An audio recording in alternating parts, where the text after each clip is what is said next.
So first thing, let's define our terms. So tolerance is to refuse to tolerate other people's opinions, or so to refuse other people's opinions, attitudes, or actions that differ from person to person, or in other words, basically to see other people's ideas and beliefs as hostile to you, and that like just because of their mere existence or people talking about them, that your place in the world is in danger, and that you're under attack. Yeah, and when that intolerance is directed to a group, mainly because of their beliefs and their religion, then that's called religious intolerance.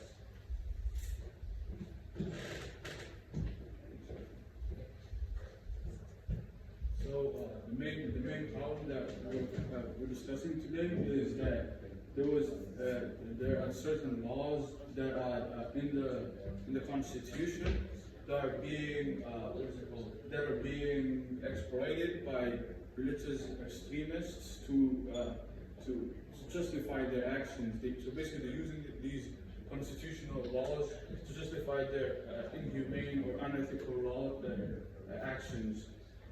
So, despite the official slogan being unity and diversity, the country is becoming more hostile and to the minorities due to the controversial toxic blasphemy laws. So, the stakes are so high that Western nations are sending warnings about Indonesia's rising intolerance. So it's not like a local thing; it's more of a whole natural full-blown problem. So yeah, that's what we're trying to explore in this discussion here.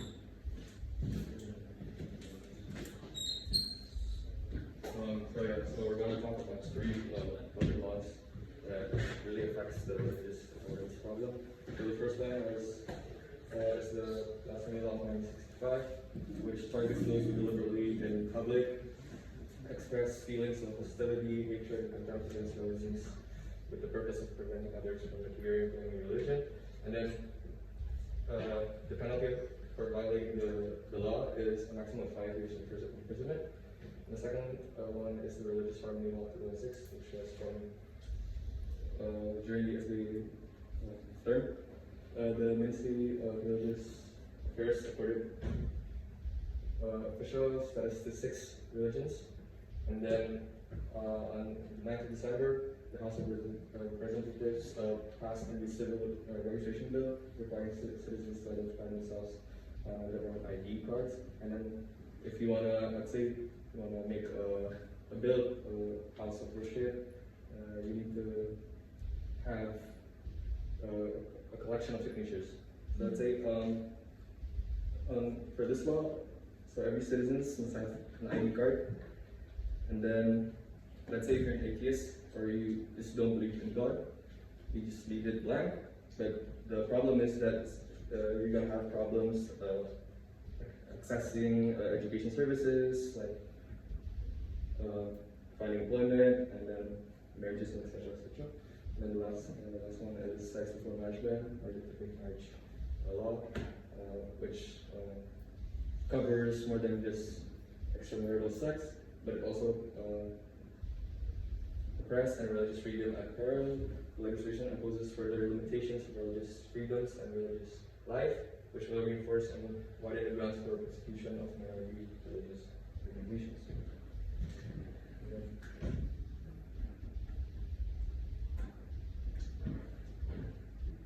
So one of the prominent cases in Indonesia is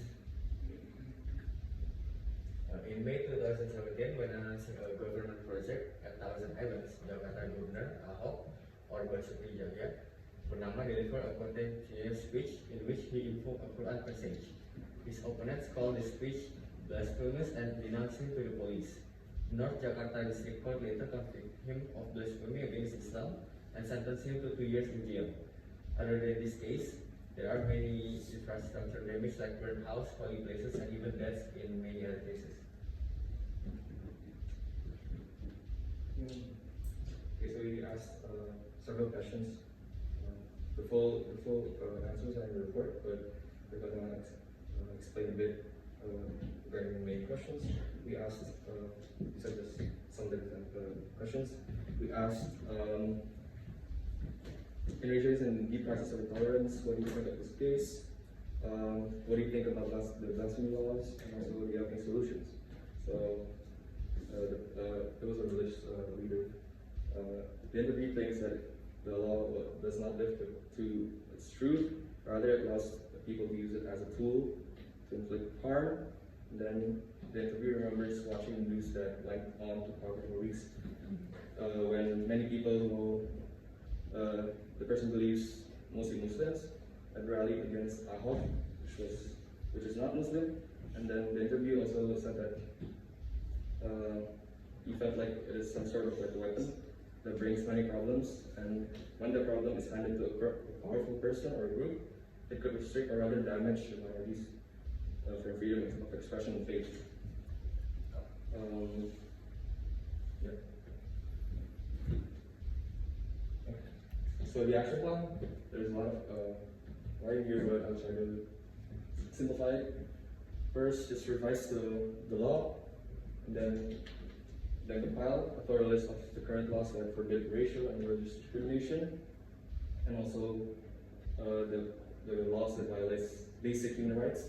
And then also the government should host international gathering with other nations or national experts to review legislation and try to find if it's effective. Then improve their legal structures against crime and violence, and then enhancing the importance of law. Try to assess the crime data in an area, and then try to find if that area needs a new law. And then educate the public. Of course, this is important. Educate the public about the tolerance by recommending such actions. Always teach tolerance at a young age. And then encourage the formation of networks. So another gathering, but with civil societies, religious communities, and decision makers. So there could be more, better communication, and then foster positive actions towards the policy objectives. Okay, thank you. So this is it. Okay, so thank you. So